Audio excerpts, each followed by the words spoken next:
Good afternoon, everyone. I hope you had a nice rest and lunch. We are together again with our distinguished colleagues representing different institutions, different universities. We are going to have a panel discussion. I will announce the panel discussion topic in a minute.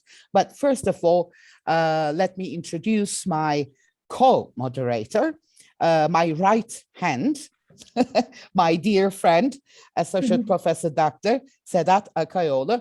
We're going to do this panel together. So whenever I go crazy, he's going to stop me and take over. In fact, we had Büsem Tütünüş from Istanbul Kültür University as our panelist. Unfortunately, she's suffering from a mild, let's say, sickness, so she couldn't join us, and she expressed her apologies and best regards to all participants. So we have Professor Dr. Dinçay Köksal from 18 Mart, Çanakkale 18 Mart University. We have, you know her, she was our plenary speaker this morning, Professor Dr. Amanda Yeşilbursa from Bursa Uludağ University. We have Professor Dr. Yasemin Bayyurt from Boğaziçi University, Professor Dr. Paşa Tevfik Cephe from Gazi University, and last but not the least, of course, Associate Professor Dr. Anıl Söylemez, Bolu, Abant, İzzet, Baysal University. Each panelist will have 10 minutes to express their opinions on the problem area or issue, let's say. But at the end of the panel, we are going to take your questions, or if you have any comments, of course, you can leave them in the Q&A part. Please do not use the chat box, because it becomes very hard to follow the chat box. Use that Q&A icon. Today, the discussion point that we have is, what are the difficulties faced by ELT departments in the online education process and suggestions to overcome these difficulties? Personal and academic, of course. We would also like you to touch upon how losses, if there are any, can be compensated. How can we remedy those issues? So if it's okay with you, Dinçay Hocam, I would like to begin with you. The screen is yours. So thank you, Aydan Hocam, and greetings and regards from Çanakkale. It is very difficult to be the first speaker, I think. Yes, but I'll try to do my best, at least, and maybe provoke some questions in the minds, discuss the topic under some basic issues. And that's really a very difficult process, this pandemic period, and we were all away from digital learning, also we call online learning, online education. Different names are given, and we had to dive into the waters. I can't say dive, because to dive you need to be a good swimmer, but we didn't dive. We started to walk along the coast, yes, of these waters, deep waters of digital world. And so we were not good users of digital tools, especially we started with Microsoft Teams to teach our courses. And those days I was also very sick, flu, maybe corona, I didn't know, but I stayed in bed about 15 days, and I started to teach on this screen. Yes, just see the heads of our learners, basically photograph, and sometimes no pictures, no voice, no interaction. And also at the beginning, I had difficulty to upload the files, yes, upload the files. And also my students asked me to upload these files. Now, of course, we are accustomed, get used to using these tools, Zoom, Microsoft Teams, and Google Meet, etc.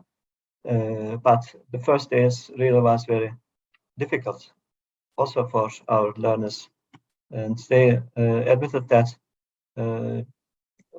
we think they are Z generation, yes, digital generation, but they said we thought we were Z generation, but we had a lot to learn in terms of digital learning, and also we need to develop our digital skills.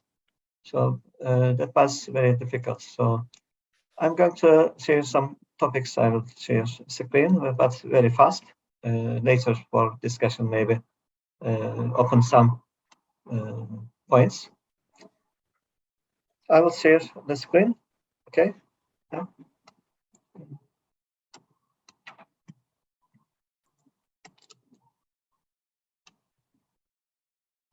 And that's the question. Yeah. Full screen. I'll share. Okay. And here. So technology, we are for technology because we can't live without technology. Yes, we are dependent on technology. Without computers, without mobile phones, without washing machines, we can't live, yes. So here, isolating, learner interaction is limited. Generally, microphones were closed, and also their pictures didn't appear. We couldn't see our learners on the screen, yes. So teachers being this-skilled, a sense of teaching is being lost, it is claimed in the research. So, of course, the essence of teaching is lost because our teachers and also professors were not ready to use digital tools in language teaching. Yes. Thanks to this pandemic, we started to search for how to integrate digital tools into language learning and teaching. And the rise of technologies, I mean, teachers are made redundant. It is a matter of discussion because never technology can take place of the teachers, and technology cannot be replaced by teachers or the reverse. So what are the advantages? Anywhere, students can participate in classes from anywhere in the world, provided they have computer and internet connection. Of course, if they have computer and internet connection. Sometimes administrators say they have mobile phones, they can participate in classes anywhere they like, but the biggest problem in the world was digital divide. Yes, millions of people do not have computers and internet connection. It costs a lot for students and learners. Also, we experienced this in ELT departments. And participants access virtual classroom through their computers instead of going to class physically, but it's also a matter of discussion. So anytime accessible 24 hours a day, 7 days, but sometimes we forget to record our presentation. I did this many times. So how can they watch or study this lesson, yes, this class? Okay, this is another problem. Students can access their courses at any time of day and night. Of course, if you recorded it, yes, on the system, or Microsoft Teams or Zoom or what platform you are using. And synergy, online format allows, these are the advantages part of, but also there are disadvantages. dynamic interaction between instructor and students, but not synchronic, but maybe asynchronic way can be provide this dynamic interaction, because when you are presenting your lesson, as I said, their microphones and their pictures do not appear. Each individual can contribute to course discussions, comments. Of course, not synchronic, again, asynchronic. You don't have time. Your time is limited to 30 minutes, for example, in our universities. In some universities, 20 minutes, yes, for online courses. And high quality dialogue, as I said, after this synchronic lesson. Within an online asynchronic discussion structure, learner may reflect on comments from others before responding and moving on to next item. Learner-centered, it is called learner-centered online discussion. Individual student response to the course material, lectures, course books, for example, comments from other students. Of course, they write in the chat box, and also they send messages through the system. They share information. You can share your documents, but learners can express themselves if they like, of course, and the digital learning. Okay, online level playing field, maybe a certain measure of anonymity, discriminating factors such as age, and although Aydan Hoca said Dinçay is the oldest, age, dress, physical appearance, abilities, race, gender are largely absent. Access to resources include distinguished guest expert students from other institutions in online course, because it costs a lot to invite people and provide their accommodation and other expenditures for the universities.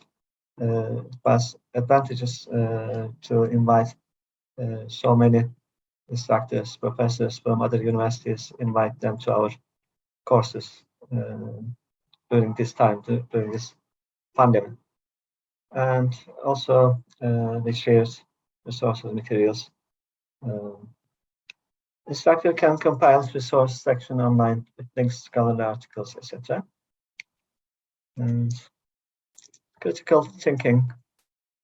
Some educators, some teachers have made great strides in applying these concepts to their on-ground teaching. However, many classes still exist which are based on lectures and rote memorization of material.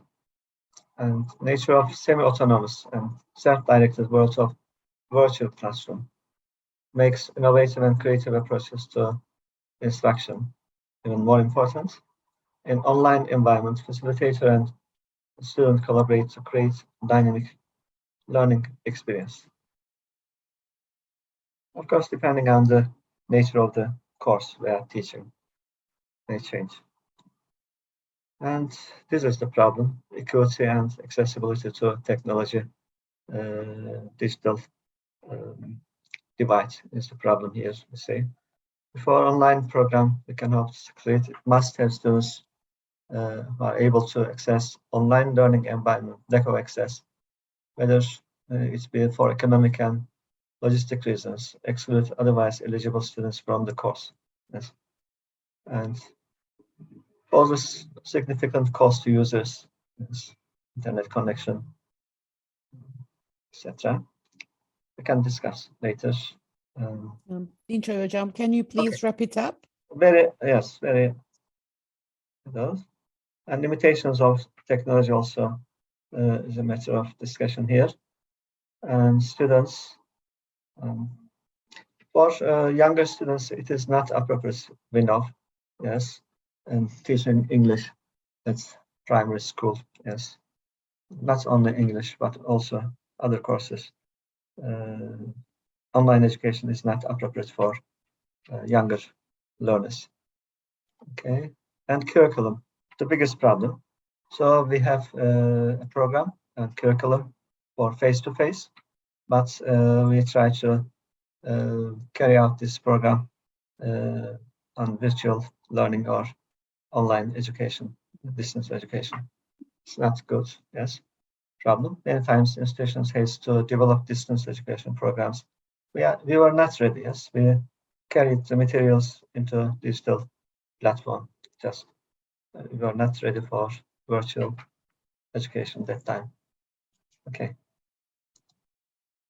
For now, I think it's enough. Later, we can discuss if questions come, the details. And of Thank course, you very much, we have Dinçay. losses and we have gains from this process, pandemic process. But we can also use our loss for the gain, yes, for future. Hopefully. So Dinçay Hocam has touched upon the difficulties, especially related to technology, equality, equity, and justice. That is one of the major issues. So if you have that point in your presentation, maybe you would like to skip that and move on to something else. So shall we move on to Amanda Hocam? Is that okay with you? Okay, Hocam, as you see suitable. The screen is yours. Okay, thanks very much. Okay, thank you, Dinçay Hocam. Let me I've put my ideas together here. I'm taking a little bit of a different approach here. I'm sort of looking at the development over time of what we've gone through here. So quick overview. Stage 1 is when it was the emergency teaching, spring 19 to 20, the exploration stage, which was the autumn term of 20 to 21, towards the mastery then, spring of 20 to 2021, when we're getting used to things. This term at the moment, again, it's a new transition area back to normal. Then I'm going to look at the biggest problems that I noticed within our particular context and maybe some solutions. So if we have a quick look at the emergency stage here, in terms of infrastructure, our university, because obviously as an ELT department, we're in a larger context, the context of our university. The first thing that came to mind was our technological infrastructure. Now, Uludağ University does have this UK thing that we call, this is like Moodle, but not quite as how can I say, interactive. It's a very sort of basic learning management system. However, it was not, the infrastructure was not enough to support all that material uploaded onto it, and it also couldn't support any video recorded lessons. So what happened then in this first term was that the university just said, just upload all your material onto UK, and that's it. If you want to, teachers who wanted to do online teaching, they could. So obviously when we see here that when we talk about teaching staff, it was the ability and willingness to integrate technology that came forward first. Like a lot of teachers didn't want to, they just uploaded their notes. Other teachers wanted, well, I need to see my students every week, so at least they had some online teaching as well. But at the same time, as we were doing this, we were working from home, and we were dealing, a lot of us were dealing with our kids at home at the same time. That was a huge problem. For students, again, like what Dinçay Hoca talked about, so I won't talk about it too much, the equity idea. Once they got home, in a university, in the classroom, everybody is equal, aren't they? They've got the equal access to education. But once they got home, there's a lot of different factors involved there, and not all students had access to the equal quality of instruction there. It was a big upheaval. Okay, but that was just a transition phase. By autumn of 2021, our university, and I'm sure other universities did the same thing here. For example, our university already had some kind of agreement with Google for Gmail, and now it sort of extended that. So we were able to use Google Meet in a professional way, so we could record our classes. So the infrastructure was developed. Our internal learning management system was developed as well. What here as well, the biggest thing I think was the idea of training, that we were not ready for this. No, none of us were ready for this. None of us signed up for this, as they say. We were quite lucky in this point, because this was going to happen whether the pandemic happened or not. Our university had this innovation interaction education program, which was transferred onto line. I personally learned a lot about online teaching from there as well. So at this stage, as the teaching staff, we were exploring and experimental with digital learning tools, even from, you know, the most basic, like preparing PowerPoints for some, up to more complicated things as well. We were still dealing with home office and homeschooling, which was a huge psychological stress as well. And by this time, I think people were starting to get ill themselves or dealing with ill people in the family. And for the students, it was the isolation from the university and the peers was getting to, I think, it's getting a bit stronger, having more negative effects there. In terms of instruction, it was becoming stabilized, I think, to a certain extent in terms of equity, but the issue of assessment and evaluation and ethical issues related to online, that started to come up, and the university started to have to think about, how do we do this? How are we going to, they came up with some regulations and things that we had to be careful of when doing exams online. The mastery stage was spring of last year. This is when things were becoming fine-tuned. Both the university and the teachers were sort of getting used to the learning management systems, getting used to the digital things. Also, actually, to be honest, I found there was a lot of efficiency actually on being online, administrative work for one thing. It was just much easier to hold meetings with the department, for example, just a lot easier and a lot more transparent as well.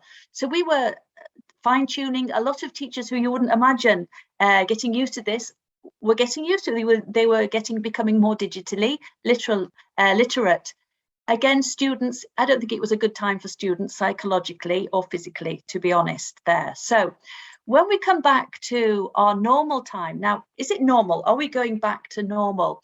I think it's been really difficult. So in the first transition, when we were getting used to the emergency teaching, yes, it was difficult to adapt yourself from a physical classroom environment to the online environment. You know, you didn't have to move. It was just different. The choreography was very, very different.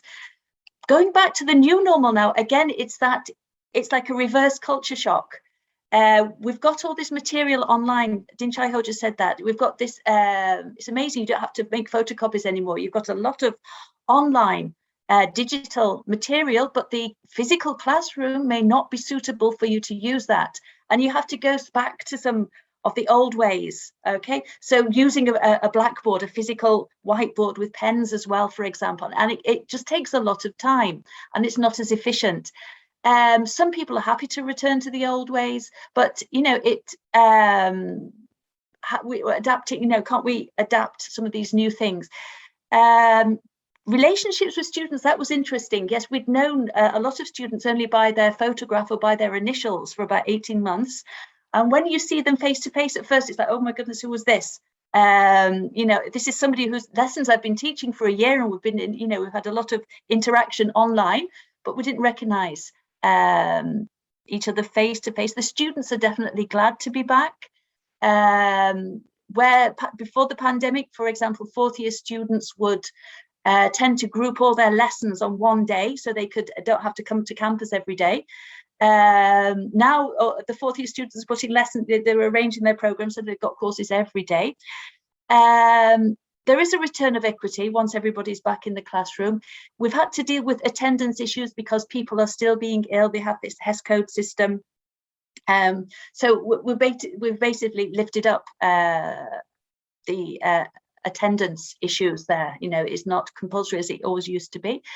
Assessment and evaluation, we shall see. At the moment, we're adapting this in a blended way. Online, the midterm exams are going to be online. Final exams are going to be face-to-face written. Okay, we'll see what happens there. In my opinion, the biggest problems that I saw from our particular context, first of all, it was the lack of interaction with peers and teaching staff for 18 months for the students.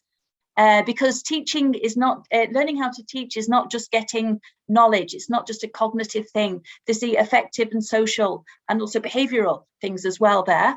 And that lack of interaction with friends and teaching staff, I think that was a problem. Whether we can overcome that problem, I don't know. I mean, it's too late for about 2 classes, isn't it? The students who have graduated already, they've gone, they've missed that. There's nothing we can do about them. I think in terms of course content, teaching practice suffered the greatest losses because it was beyond the campus. They had to go to schools, and the teachers at the state schools were not ready to teach online. When I went to observe teaching practice in a Zoom room, there would be something like 5 teachers, including myself, and 1 or 2 students. So obviously that generation of teachers have had a great, they've missed something out there because they've just, you know, that very, very valuable experience has just not happened. What I'm concerned about is that now we're going back to face-to-face. Are we going to work as if nothing? Are we just going to go back to how things were in 2020? I think it would be a great shame if we just went back to the old ways, because there's a lot of things here that have made our instruction and even relations with students more effective. And it would be a shame to ignore those and just think of them as pandemic solutions. So when we come on to our my suggested solutions for these, as I say, interaction, it's difficult for students who have graduated. How can we can't recompensate that? That's something, but then again, that's something that everybody has experienced. That's not just final year students, it's everybody as a whole, you know, a whole globe with experience, that kind of thing. Again, teaching practice is very difficult to compensate for past losses. However, I think what we need to think about is how we could design an online practicum. Now, how, you know, this teaching practice can be done online if necessary. And I think we need to develop our skills, both in terms of observation skills, the state school teachers as well. We need to think, I think that's a road that we can develop there and make practicum richer. Okay, it will be a much more, how can I say, it will provide a lot more opportunities than actually visiting a physical school. Okay. And again, I hope that we reflect on our accepted norms of how learning and teaching take place. I mean, me personally, I think it would just be a shame. It's made me think, you know, of 14 weeks, we have 14-week blocks and students take 8, 9 or 10 courses all at once. And is this really the most efficient way of learning now? Are there any other, could we do things in a modular way where we have intensive campus-based courses and discussions, and then maybe some online reading and online interaction as well, especially for postgraduate, maybe not so much, but I think for undergraduate, they need that face-to-face time. But certainly for postgraduate students, it almost seems ridiculous having to come every week from a different city to sit for, you know, there's a lot of, I found online teaching much more effective for postgraduate study. I mean, I hope we, you know, don't think, oh, where did we leave off then? What have we learned from the pandemic? What are the skills that we've got from these past 18 months? How can we revise education? Because that's what people have been saying for, you know, with the 21st century skills and global skills. Amanda, can you please wrap it up? Yep. Okay. We don't learn as we used to learn. We always used to say that, but I think now for the past 18 months, we've realized that we really, really don't learn as we used to do. Thank you very much. Thank you. Excellent points and wonderful periods, separated periods. I think this is a shared experience for all of us. So if the other panelists have the same notes, you may consider skipping them and immediately move to maybe how you have dealt with the problems. Paşa Hocam, shall we continue with you, please? Okay, thank you, Aydan Hocam. In fact, I have a similar slide, but as you said, I will try to summarize some of the stages. So before starting my talk, I would like to have an optimistic view about our task. I mean, I have seen a quotation from Schmidt and Ramat. It was written in 2020. They state that it's duty of our teacher education programs to equip with the knowledge, tools, and resilience that would help our students cope effectively with upcoming challenges, such as the ones we faced during the COVID-19 pandemic.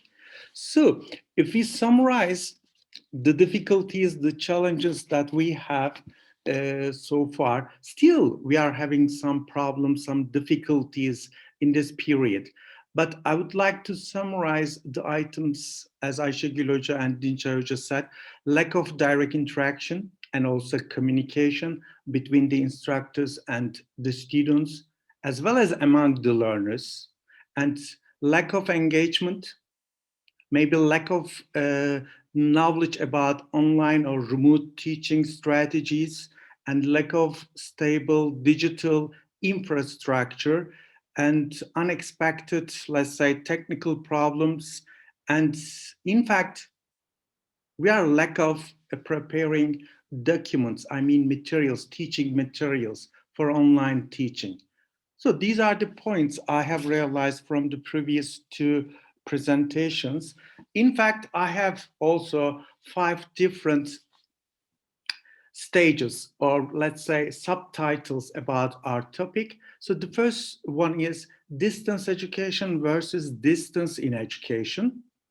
The second one is alienation and cessation in teacher identity development. And the third one is, as we have already mentioned, personal limitations. And number 4 is back to school. And finally, I have some suggestions. So the title is How to Overcome the Impact of the Pandemic Process.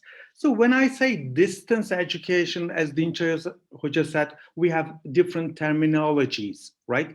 But my terminology is distance in education, because when we had this challenge, this difficulty, so we were all unprepared.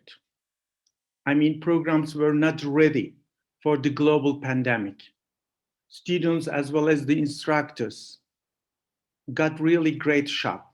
So we had really a difficult, let's say, 2 or 3 weeks while we were preparing the documents and the courses and the syllabus. And plus, we have some difficulties in terms of our learner students. So our students, teachers had various drawbacks during online education, especially in micro teachings. So as we all know, learning and teaching cannot be done merely online, because we need reflections. Okay, we need interaction. So they have to learn something from each other as well as from their instructors. And the final point about the first part can be procedural knowledge remain really elusive in this period. And plus, when we look at the second part, it's about teacher identity development. So as we all know, we have a department ecology, or let's say campus ecology or faculty culture, right? So I believe that these terms are as important as the course objectives, because students, teachers in this period had no chance to chit-chat about their profession, about their teacher identity, about their, let's say, courses or the content of the courses. Okay, so no demonstrations, I mean demonstration of teacher students ended up in no emerging teacher self in this period. So students, teachers really felt alienated due to limited chances of communication and interaction with the school community. And the third title related to our difficulties could be personal limitations. So everybody knows that a frustrating number of learners, I mean students, did not have a proper access to internet. On the other hand, some for some web tools requiring payment, I mean, in terms of learners, resulted in imbalance of opportunity among the students. So many had to follow the courses on their smartphones because they didn't have enough, let's say, access to internet facilities. And finally, when we back to our present situation, I believe that they are really demotivated. Still, they are happy to be in the campus or in the department. But when we observe their feelings, their emotions, I can easily say that there is an emotional instability among the learners. Why? Because the tense atmosphere or the stress in the classrooms due to pandemic again may jeopardize their learning and teaching process. So when we consider the interaction, we have already mentioned the interaction between the instructors, between the professors and the learners. As far as I observe, there is not a good tendency towards establishing this interaction among our learners and between the professors and the students. I should say that we instructors are also tense during this period. Because as you know, there are at least 20 students in our classes. So we are really afraid of getting that pandemic as individuals in the classrooms. As Ayşegül just said, I have also mentioned the attendance rates. So their attendance rates are really very low due to COVID or due to influenza, but they do not want to attend the classes regularly. So every time they have an excuse not to attend the class. This is also a crucial problem in terms of carrying out our courses. And I would like to suggest a few items about the solutions maybe. First of all, we need to know the true impact. I mean, the reasons underlying their, let's say, demotivation. And I believe that nationwide or large-scale studies should be conducted. They are really necessary in our field.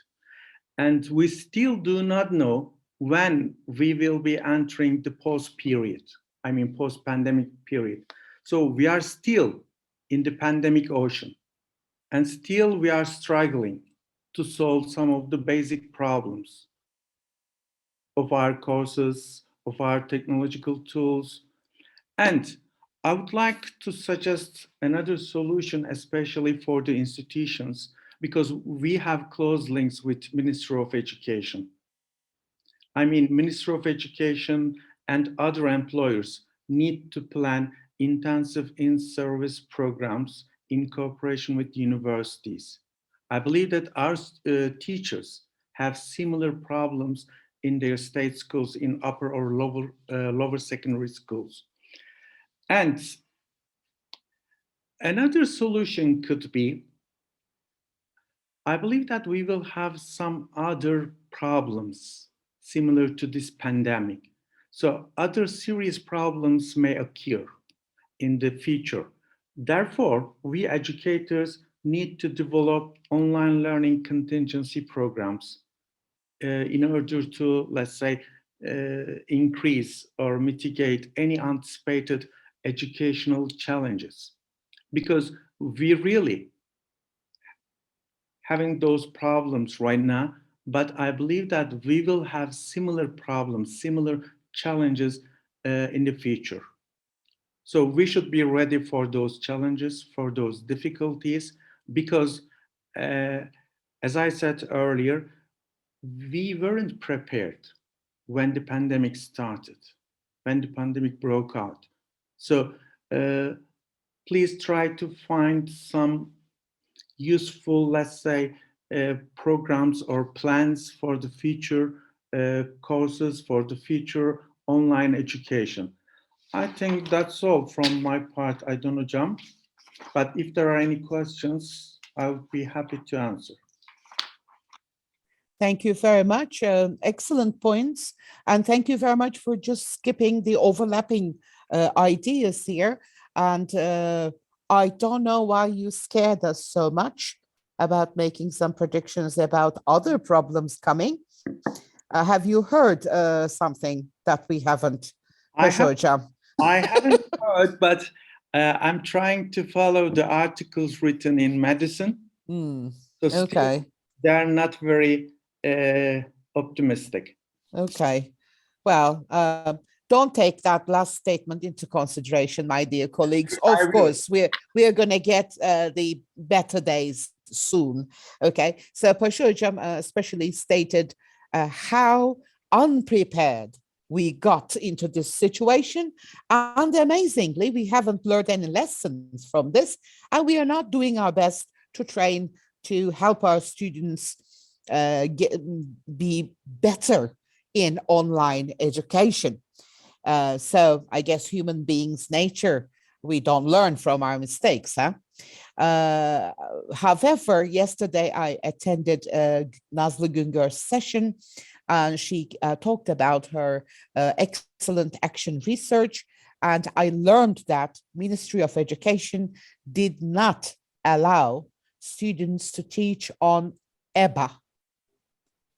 So that is a huge opportunity missed, unfortunately. Just wanted a quick note there. Anıl Hocam, if it's okay with you, I would like to move to you. So the screen is yours. Hocam. Thank you, Hocam. So thank you, hocalarım. And I will be touching upon the international reports on global recovery mainly. So what should we do? And we've been through a very difficult time, and still we're going through these times. And according to UNESCO's report published in 2020, it's been a year that has never experienced before. So the pandemic has created severe disruptions to global education systems in the history. I'll give you some numbers in terms of affecting 1.6 billion learners in over 190 countries out of school at the peak of the crisis. So it also highlighted actually the existing educational challenges in terms of inequalities within and across countries. There is an exact quote from the report: while the pandemic has revealed an enormous division across the countries of the world, the pandemic itself is likely to increase disparities, leaving long-lasting scars unless there is a greater demonstration of global and national solidarity. And there are certain charts published in the international arena and which are available online. OECD policy responses to COVID-19 report published in 2021 calls for a holistic approach to education that addresses emphasizing students' learning, social and emotional needs that are crucial, especially in times of crisis and afterwards. Therefore, it's not over, and we are entering a new era in terms of policy decisions. And these decisions cannot overlook the fact that not just the education systems, but all stakeholders would be affected. And this highlights the need for organizational precautions to be taken both in the global and local context, because COVID has a profound impact, not only on people's health and relevant concerns, but also on how they learn, work, and live. In the struggle in professional learning, Gert Biesta at the ATEE 2021 conference mentioned that teaching is not an intervention upon objects, but an encounter between subjects. In relation to this quote, in teacher education programs, teacher educators are offering courses not to so regular people of the nation, but to the people who will be directly touching the lives of the future generations. So the challenges in teacher education from the professional learning experiences stands are extended beyond universities, teacher educators, and pre-service teachers to policymakers and curriculum development. Throughout the pandemic, the search for better practices in online instructional delivery turned into a real struggle in the micro level, with teacher educators and pre-service teachers struggling with ERE practices and requirements. On the other hand, making effective decisions and taking precautions turned into a struggle at the macro level by the administrators and policymakers. Every stakeholder in the education system was searching for appropriate tools, applications, devices, ways of delivering the content, in addition to the availability of the logistics like electricity, the internet connection. For the teacher education departments, the common core stakeholders as teacher educators and pre-service teachers, as I mentioned before, were left alone, taking the full responsibility of establishing the course content effectively. And pre-service teachers, on the other hand, had limited devices and connectivity opportunities and facilities. Sometimes they were sharing the devices with other family members who were actually going through the same remote learning processes. And as Amanda Hocam mentioned, teacher educators were at home. Some had kids, some had family members. And in addition to household chores, family-related problems, and extended amount of teaching hours, in addition to preparing appealing theoretical courses to ensure pre-service teachers' engagement in the classes. Therefore, efficacy in the face of adversity for all stakeholders came into question. For teacher educators, it was digital literacy skills, adaptability skills in terms of modes of instructional delivery and assessment, in addition to developing resilience in difficult times. For pre-service teachers, it was enhancing and monitoring their goal orientations, professional engagement, and their motivations for professional development. They were some of the topics that one can mention in this process. To date, the long-term effects of COVID-19 on individuals' academic progress and social and emotional well-being are unclear. According to Harmy and Moss 2021, there's evidence to suggest that academic achievement has been severely impacted. What is clear is that home learning has been challenging, and individuals with higher income are more likely to have better access to technology and have opportunity to spend more time on learning. This brings us to the beginning and to Maslow's hierarchy of needs, actually. A report on OECD's report on Back to the Future of Education, when we consider how to compensate the losses, there are four scenarios suggested. Number one is schooling extended, that is open networking, policy decisions made on extending learning context and ways to increase partnerships and collaborations in terms of planned professional development activities. The second scenario is education outsourced. It's reliance on societal organizations, schooling systems, providing flexibility to learners and moving at their own pace, establishing learning networks and digital learning platforms. The third scenario will be schools as learning hubs. It's opening school walls to communities and favoring changing the forms of learning, in addition to increasing the return rate of the students. And the fourth scenario would be learn as you go. That's dismantling of schooling as collaborative forms of professional development. And according to World Bank's report on 2021, assessing learning loss and monitoring progress would be very important for institutions and programs to take into account, providing remedial education and social emotional support, prioritizing the foundational learning experiences of the individuals, preparing teachers and teacher educators to improve digital skills and supporting them to manage worn out and burnout, and transparent communication among the stakeholders, collaborative and cooperative practices to take place, and encouraging re-enrollment and supporting home learning to the closest digital divide.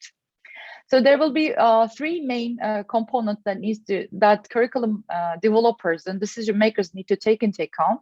According to World Bank Education, we must seize the opportunity to reimagine education and build a system that is equitable, effective, and resilient. And COVID-19 pandemic has changed education forever, and we cannot return to the world as it was before. According to Boscourt 2020, we moved from face-to-face to screen, and now masks to masks. So even we were discussing this in the morning about how to attend conferences in the near future and ways of attending hybrid conferences in terms of saving time and energy. And Zoe and Watterson addressed the three big changes that education systems faced after COVID: curriculum, that is development and evolving, and pedagogy, that is student-centered, inquiry-based and purposeful, and the delivery of instruction that emphasizes the strength of both synchronous and asynchronous learning. And UNESCO highlights the interconnected relationship between public health and education by emphasizing the necessity of collaboration, solidarity, and collective action for the common good. Finally, I would like to share a sample initiation for providing modular professional learning experiences, as Amanda Hocam mentioned, for teacher education programs. The aim of this program is to help pre-service teachers build awareness of their skills and practices that will help facilitate their resilience in their teaching practices. I will be sharing my screen with you. The Okay. The initiation is called Bright, an Australian-based initiation. And when you click on the modules, you can see that the standards are actually referring to national quality-based standards. So when individuals, teachers, teacher educators are enrolled in the program, they would be gaining credits for attending these programs, which is considered as a modular professional learning experience and highlighting ways to integrate resilience in teaching profession. This is just one of the examples that I could give.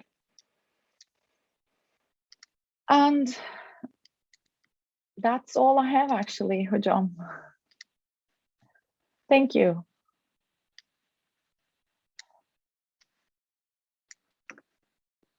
You're muted, Hocam. I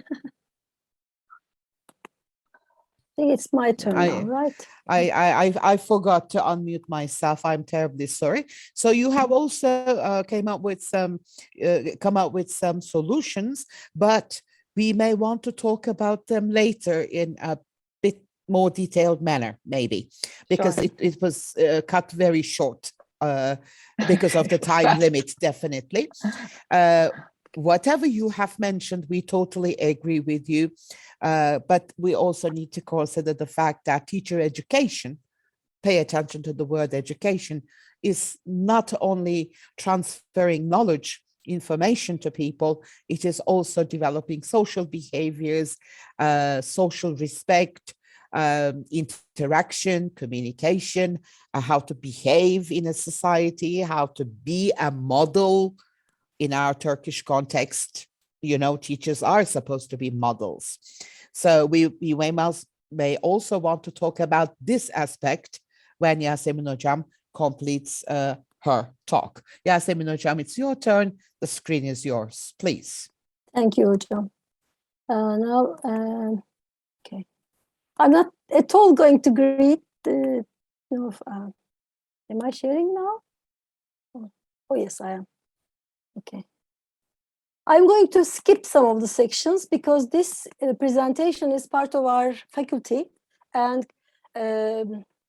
Center for Teaching and Learning Research project, which I'm not part of. I am informed as the administrator in the faculty about this research, and I wanted to share with you this actually. So that's why I waited until the end. And I also wanted to talk about my journey as an instructor, starting from my academic career until now, and my interest in technology and thinking that technology was something big and something very important to bring into our students' lives. But from what I listened until now, it's quite problematic. And all the universities, in fact, and in the world and in Turkey, experienced some problems and difficulties. So my journey started with, in fact, questioning in 2002 with a student of mine who was working at Sabancı University and trying something called WebCT application in their English language classes to teach writing, academic writing to their students. We investigated, she did her MA thesis on that, actually. We investigated WebCT. I didn't know at that time, this wasn't really right to investigate by giving the name of the application. But what we found over there was, we found those students who were quiet, who didn't talk much in the classroom, were more active online. So from then on, I started to feel that it's really interesting that I need to do actually something. So this is by Uysal, and something about those inactive students. But at that time, we didn't have enough research to support our ideas. But this was the first time, actually, I talked about how technology, such a great technology, would be used in the classrooms. And then we looked at computer-mediated communication and emails in another project with another student of mine. Over there, we were looking at something different. It wasn't related to pedagogy. And then we developed some mobile learning apps, materials, content for some students in the context of another project, in which, again, I thought, okay, this is great. We even tried out about how to teach listening to students by using captions, video captioning, with or without captions. and we wanted to see how effective it was. So it was different. We were looking at cognitive processes, but still we were using technology to support students' learning of English. And then my continuation with this story went on with blended learning. This time I was interested in student success in the classrooms and how technological tools, technological interventions might improve students' success. Though it did, but it helped actually successful students to become more successful, while actually less successful students were still not successful. This was something predictable, and it was not in English language classrooms, it was in engineering classrooms. I was interested in finding out why these electrical engineering students were getting so low grades from an instructor's course. So I thought maybe if he uses some videos, video records his sessions, lectures, it might help.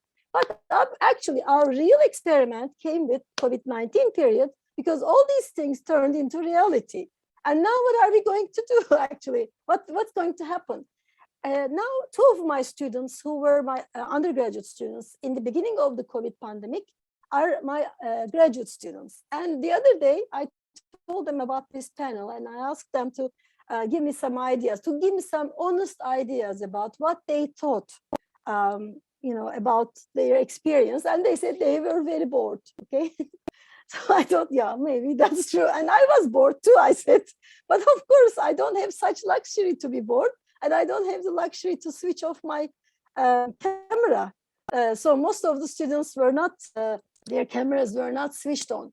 But one of the advantages was, because there were so many students, I could have all of them in the same group at the same time. And because we had, as you know, we have crowded classes, out of 60 students, 20 had their cameras open, and thanks to Zoom, I could see only the cameras open. I didn't look behind. Anyway, so this was another issue. And in some others, they said we felt more solidarity because of this online learning. Another student said, so that we could work together, we could find ourselves more, easily accessible, and so on. And third, those graduate students who experienced this pandemic period, both as instructors and also as students themselves, said that no time for rest. It's like Dinçay Hoca said in the beginning, it's a 24-hour business. You just, all the time you are accessible, it's incredible. You never rest. So this was actually one of the major disadvantages of such a system. Actually, I don't want to take too much time, but I want to talk about the results of a study that my colleagues from Computer and Educational Science Department conducted. I will focus only on the results, so I'm not going to take too much time, although I thought it would be nice to give you all the details, but just to give you a basic detail is they applied Community of Inquiry framework. They looked at what the experiences of certain Boğaziçi University students were during the pandemic period. And they used a Community of Inquiry framework. They focused on Garrison, Archer, and Anderson's model of teaching presence, cognitive presence, and social presence in distance education. So they wanted to experiment with this, and they wanted to see what would the outcomes of this actually pandemic was in terms of these categories, okay? Because this was thought to be, I'm sure my colleagues from this area know much better. It was in fact a praised model for interaction, but what happened really? Let's see the results in a minute. So they wanted to find out whether this was useful or not for university students in online learning, and they wanted to validate factor structure. I don't want to focus on this that much, but I just want you to see the questions because I want to go to the results. Results is more interesting for me here. So their purpose was to validate the factor structure of Community of Inquiry framework in COVID-19 semester during spring 2020, and then to explore undergraduate students' learning experiences in online courses. And their research questions were, to what extent do the student data collected during the ERT fit into the actually Community of Inquiry framework? To what extent teaching presence, cognitive presence, and social presence during the ERT is there? what call indicators are present in remote courses. Obviously, what I'm interested in is number 2. Okay, so I only focus on this. Okay, the data collection was a survey through Google Forms. They had 34 items with 5-point Likert scale, and the prompt given to participants were considered the most effective online courses in the COVID-19 semester. A separate form to volunteer for interviews were completed. Here they are reporting the interviews, but I'm interested in what the students said. That's why I will go towards the end. So this was the design, and 745 university students from our university participated, and 9% were School of Applied Sciences, 22.3 Faculty of Education, 19.5 Faculty of Economics and Administration, and 49% were from the Faculty of Arts and Social Sciences. And these were the departments of the students. Yes, I'm finishing. Just I want to show you some of the, okay, let me go. 24. Okay. Let's see what the students say. I'm really interested in this part. Just one, okay. When the instructors integrated, he said, some of the key findings. When the instructors integrated authentic content into their live class sessions by creating meaningful learning activities and facilitated discussions, the sessions became more engaging for students and more cognitive presence was observed. In the course that was more efficient for me, the last topic we discussed was women as other feminism. We were assigned to read a few related articles, and the instructor brought the songs and poems that belonged to that period. As it was social studies course, the instructor asked several questions, etc. I think the course instructor aimed to engage us in the course content. So in a way, there was the course objective was not very well understood. Design of group activities, group work and discussion facilitated community building. They said the instructor group us in my language course. Usually I don't like group work, but this one worked well me because we could prepare for classes together. So they had more time.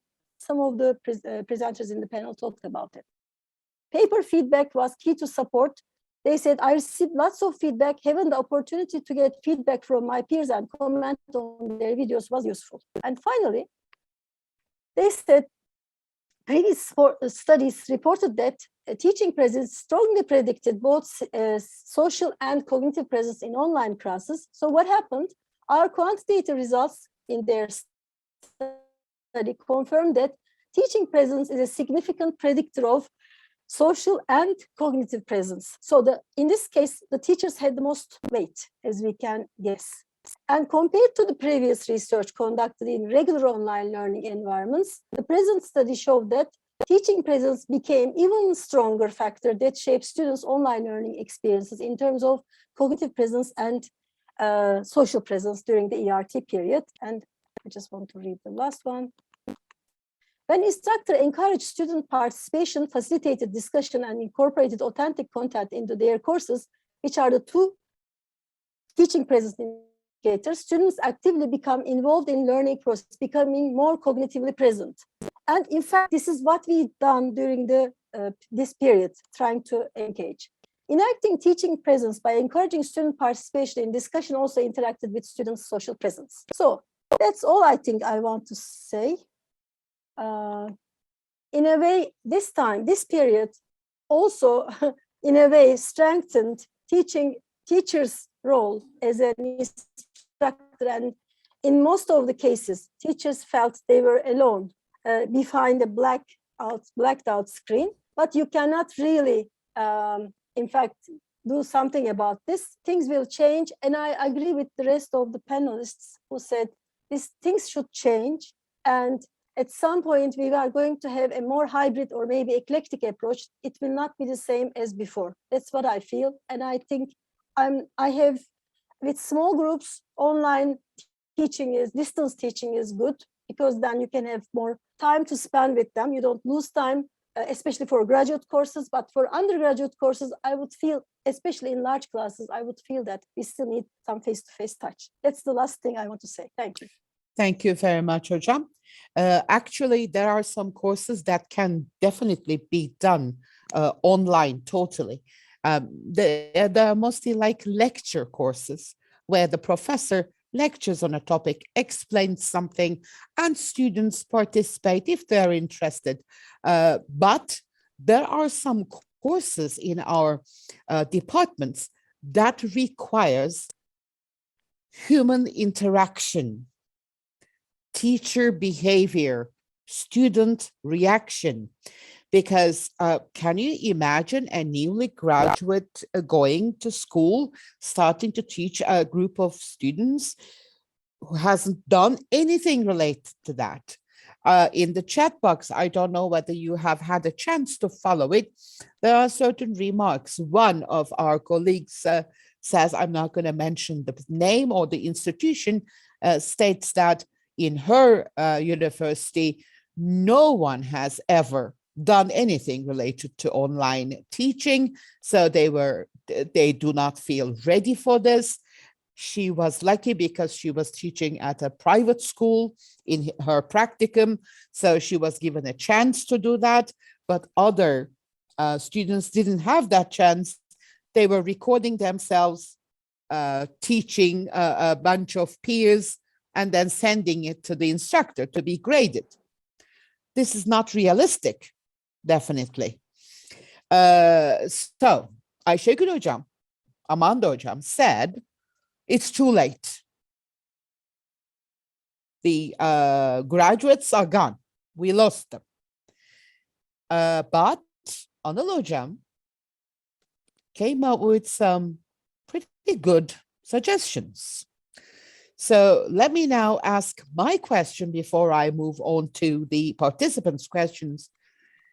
Isn't it possible to find a way to touch the graduates, graduate students' professional lives again, somehow?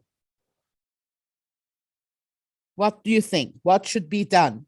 Shall we start with you, Amanda hocam, because you were the most pessimistic one? Yes, that was a moment of pessimism. I mean, yes, I was speaking a little bit general there. I mean, of course, this is if we do them, we have to do these things. Obviously, with these online technologies, they have reduced all these all the limits of time and space, to be honest. So yes, we can keep in contact with our graduates. We could keep on some kind of alumni situation where we can offer how can I say, online support on teacher education, online support. I think those kinds of things they're large. They have to be put forward maybe through some kind of in-service teacher education, a real in-service teacher education where there is a conscious decision to reach out to those graduates of the 19 and 2021 years, where they can go through some kind of induction period. But it's got to, I think it's possible, but we really have to do it. If you know what I mean. It's coming up with these ideas, but they're not actually going about them. It's not much good. But yes, I was being pessimistic, but from a sort of an individual department kind of way, within our own limitations as individual professors. We can't really go further than maybe moral support or emotional support. But what they need, I think, is some kind of nationwide, how can I say, induction period, carefully structured, well thought out, that can reach out to everybody there. Okay. That is a good point of view, but let me hear what Dinçay hocam, for example, thinks about this. Dinçay hocam, is it really too late to go back and help these graduates who haven't had any real experience with face-to-face education, online education, nothing at all? What do you think? What can be done? You need to unmute yourself, hocam.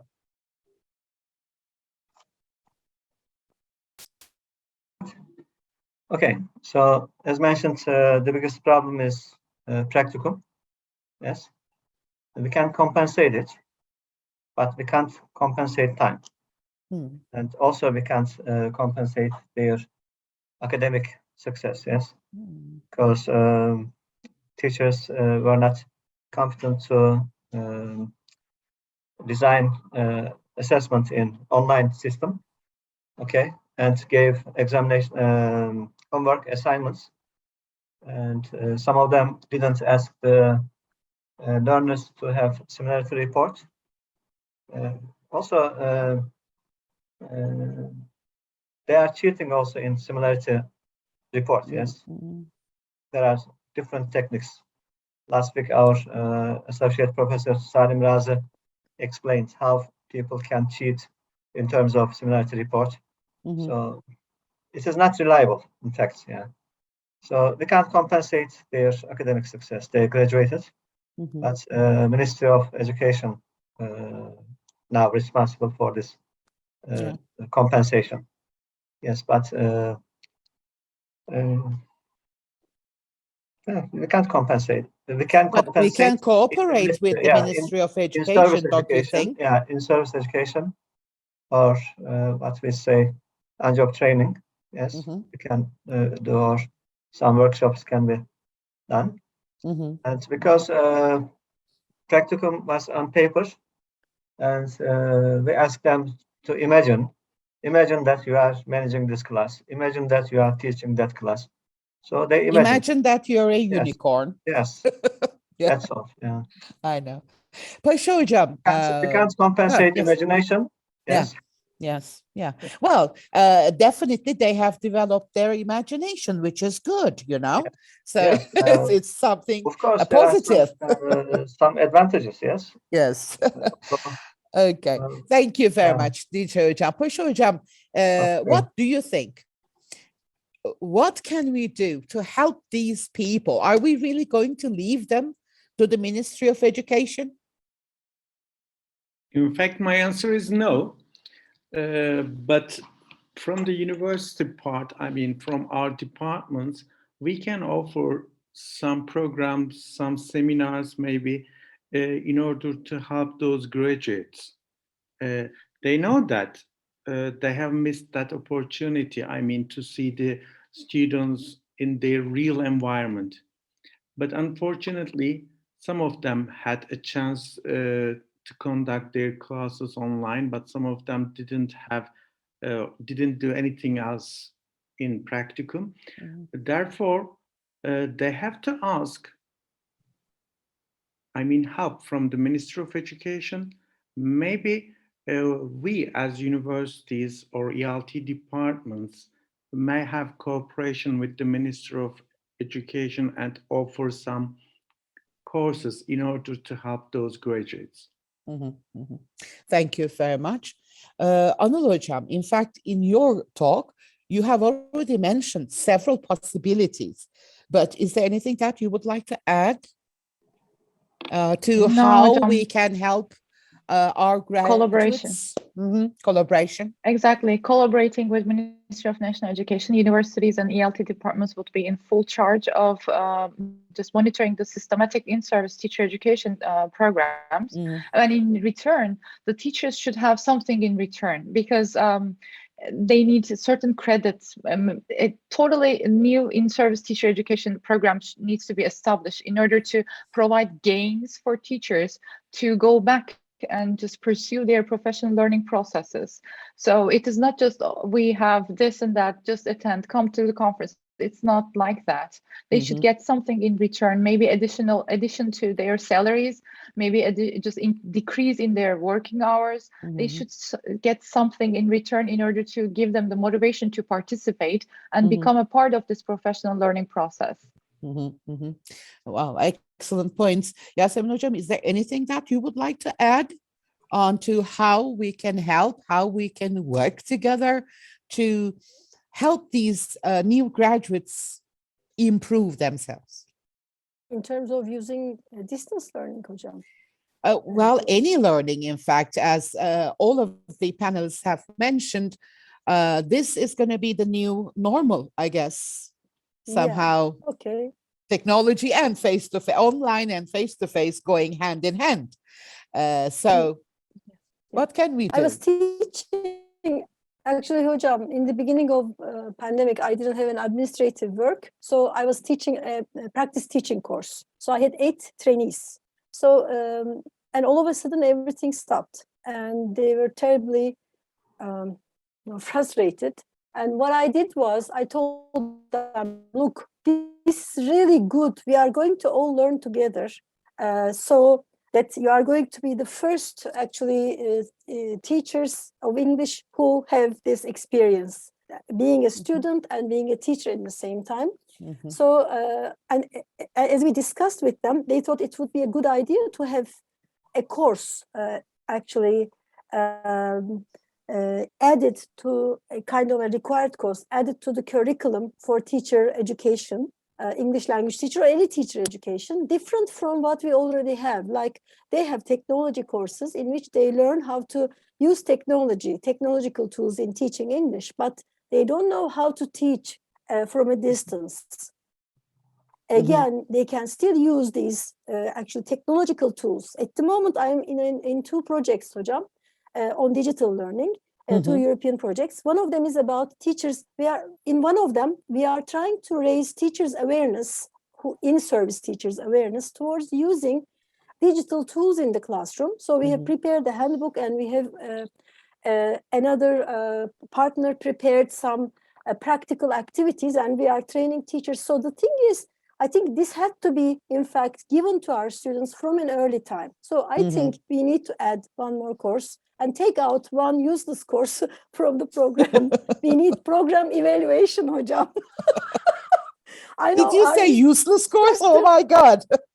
I hope Jörg is not listening. Useless. He said, Hocam, doesn't matter if they are listening. I don't mean useless course, but we are teaching English in the first year to students. They are going to be English teachers. Why are they coming to our departments then if they are going to learn English? Hocam, that's a wonderful topic to discuss on another panel because it has very deep reasons, you know.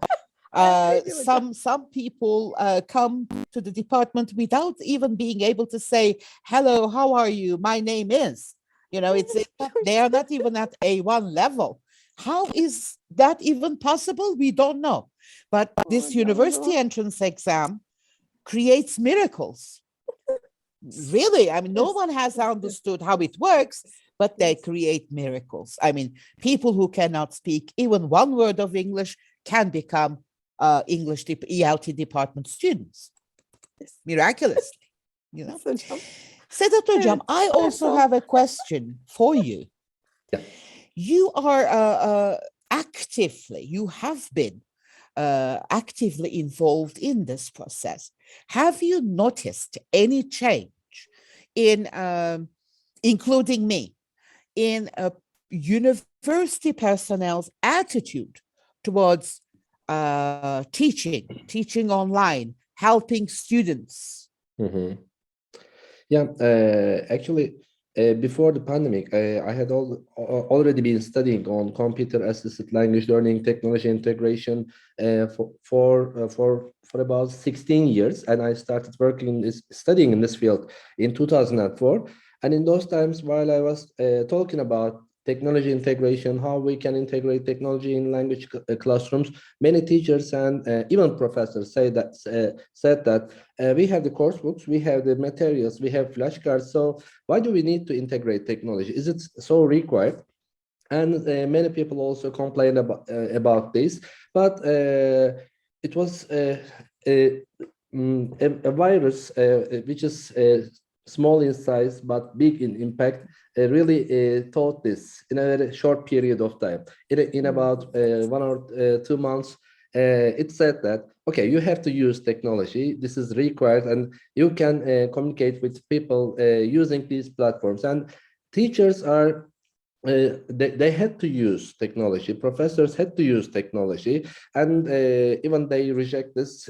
This is only one option, and they used it. And in time, they understood that this is also quite manageable, and they can use these platforms. They can, for example, for this conference, some people can notice that it might be more effective than face-to-face conferences because you are at home, you are just taking your notes, you are if you need tea, you can go to your kitchen and you can come back, and you cannot do this in face-to-face settings. So people can see that there are some also advantages of using technology for any purposes, for academic purposes, for teaching purposes. So I think they changed their attitudes towards using technology.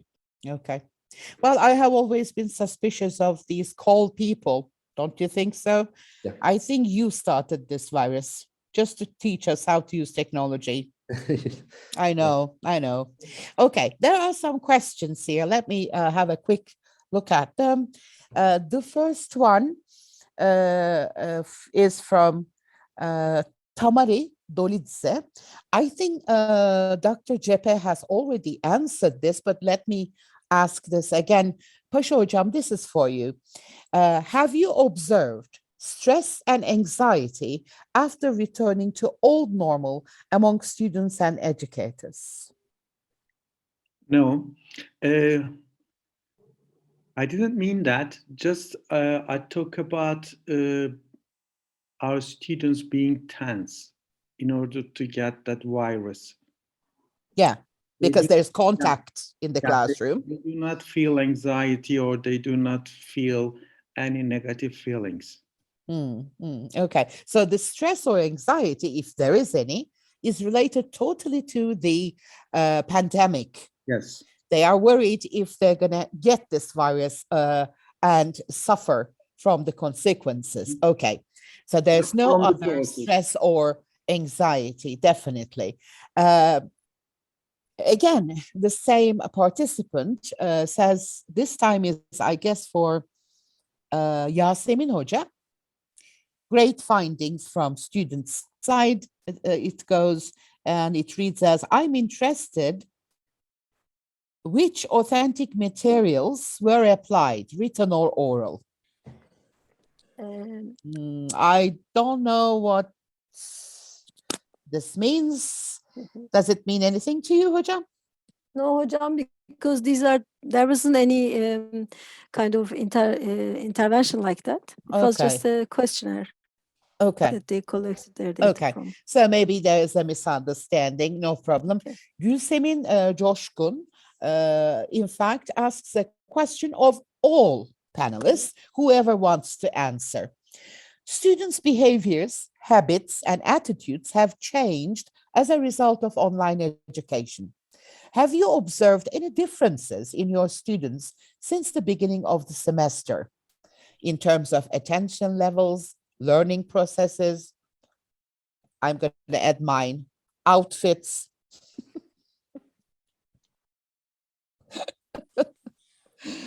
So is there anyone who would like to answer this? Have you noticed any behavioral changes?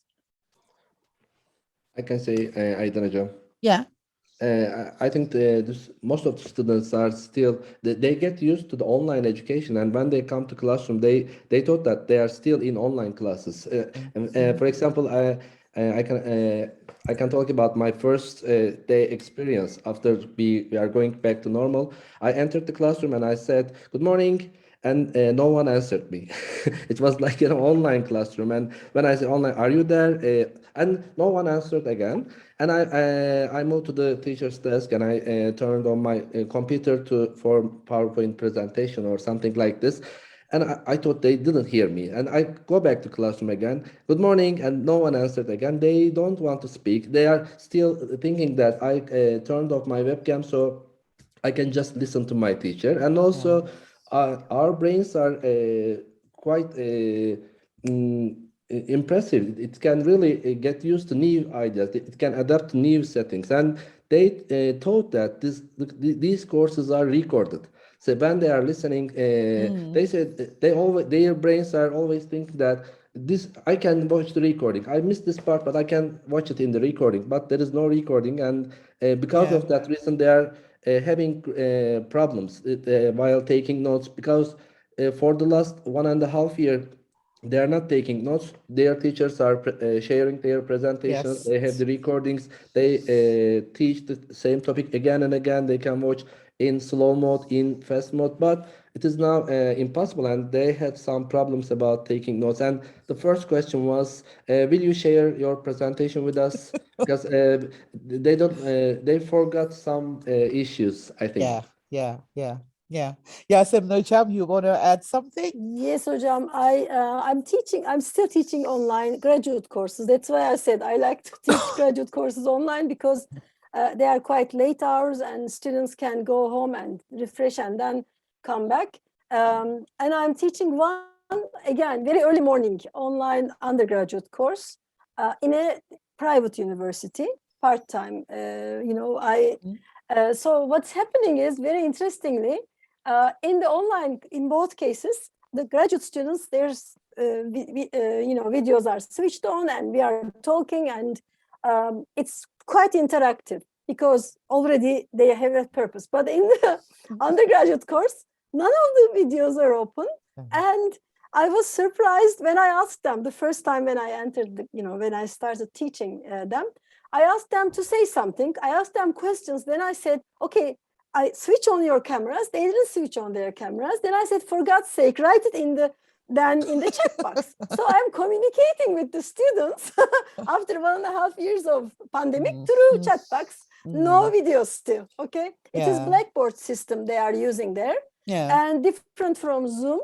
So I just switch on. It feels like I'm teaching towards really to emptiness, to space.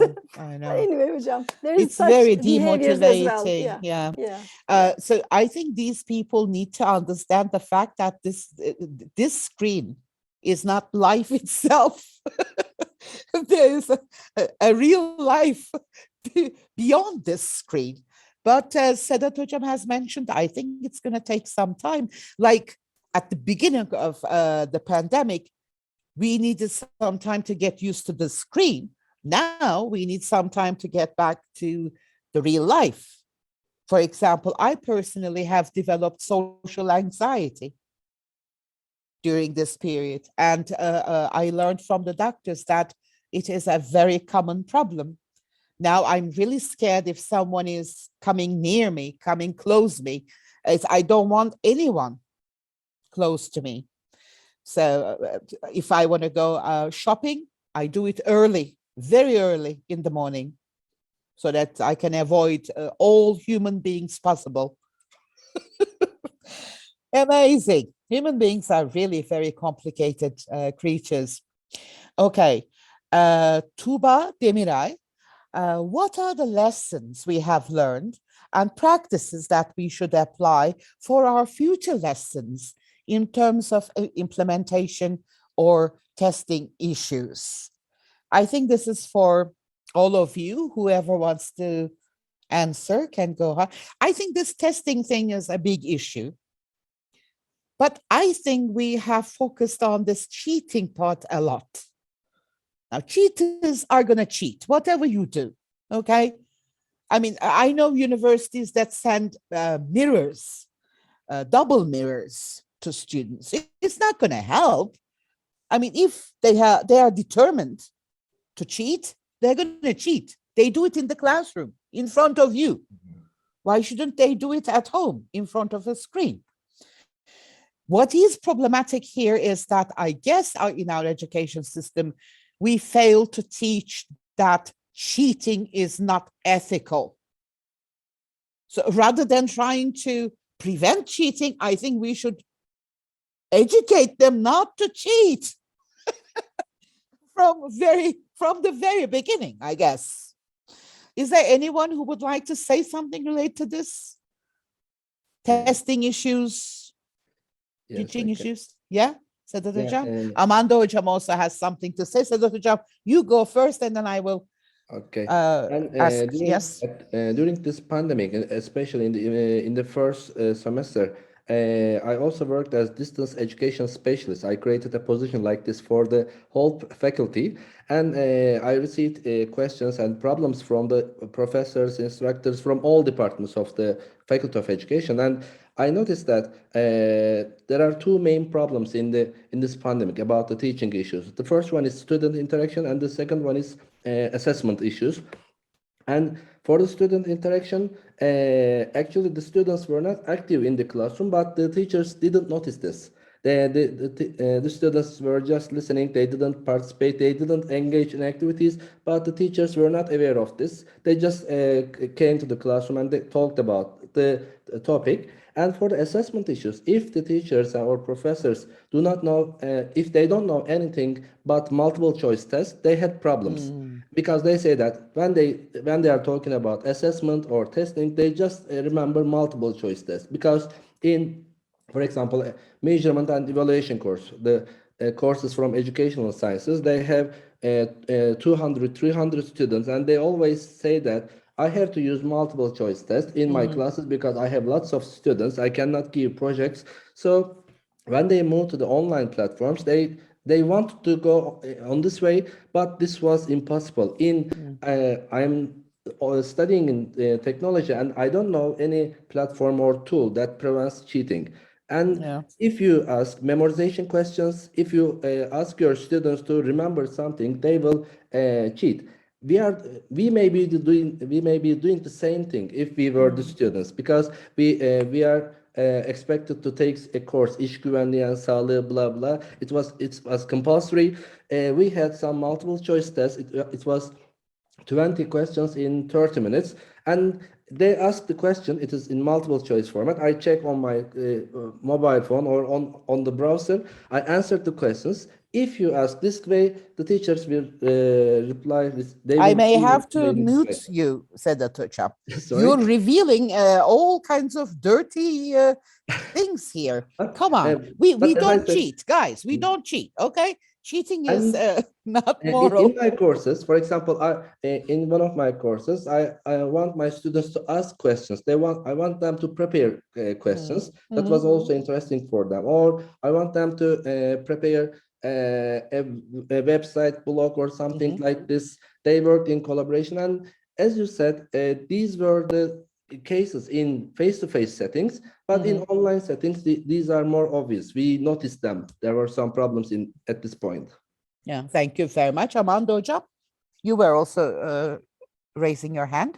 Yeah, I was going to say something very similar. It's like cheating is going to happen. It really is going to happen. And the best thing to do, rather than that scene in the Hababamsınıf where they do you remember the literature teachers jumping up and down, rather than being reactive, you need to be proactive. And as I was going to say something very similar, it's that we have to have different kinds of questions.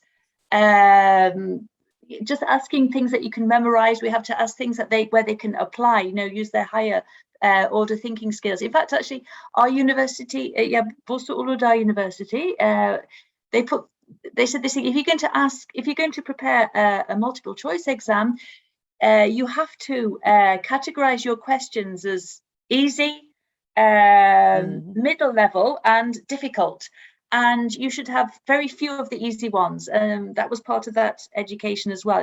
Asking the knowledge level, comprehension level were very few, but more about analysis and synthesis. Yeah. Okay, so that's, I think, but the thing is, yeah, they do. I think they still cheat. I mean, I always try to ask questions that need comments, but they still have their WhatsApp groups, and I get messages, Hocam, they're doing this. Is that there's not really very much you can do about that, but at least as they're trying to do it, because it's a very long answer, at least they're, canlarını okuyorum hiç olmazsa. I'm giving them a hard that's time. not cheating, that's preparation. Yes. If they are discussing it on WhatsApp and trying to find certain resources, that's studying. Right. So that's not cheating. Don't worry about it. I mean, it's great.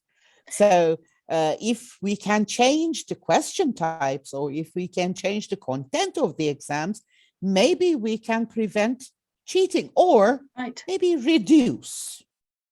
Right. I think definitely just when you think of your evaluation for the whole year, rather than having like 60% of a written exam, I think that really needs to be broken up into different things, because kind of like gamification in a way. I can't for example, boss, the final exam being the boss.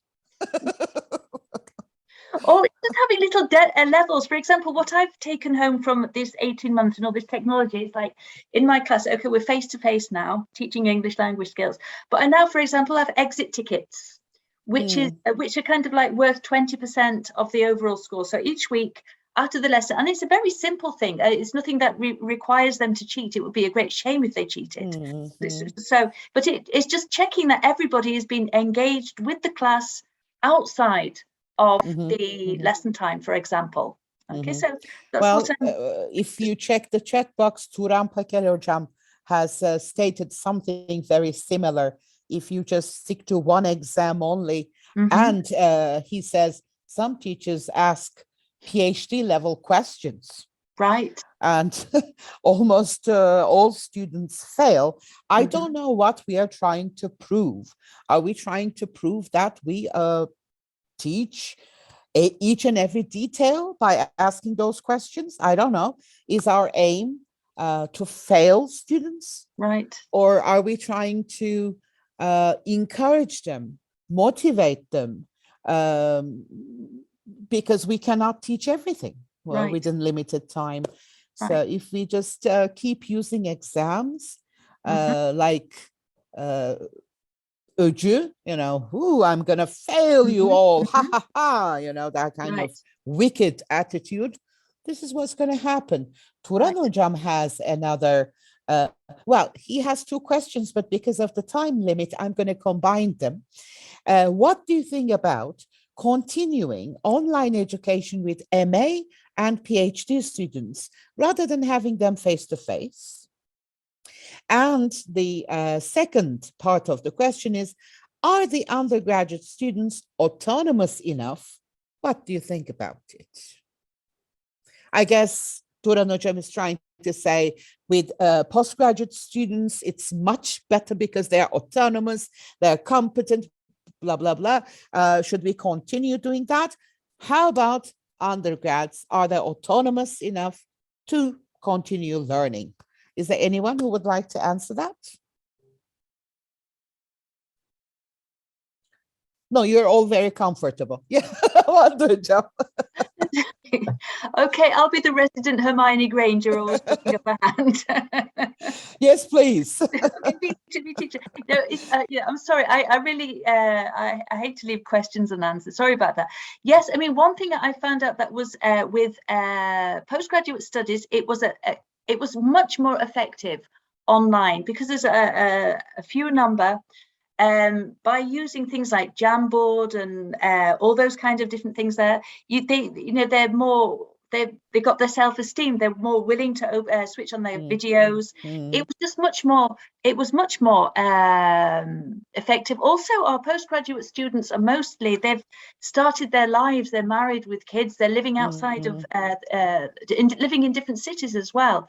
So it's just been much more effective, I think. And also in terms of pandemic as well, having this mass movement every week of students, coming to Bursa from different cities and then going back again and staying over and coming. That's a huge, huge problem.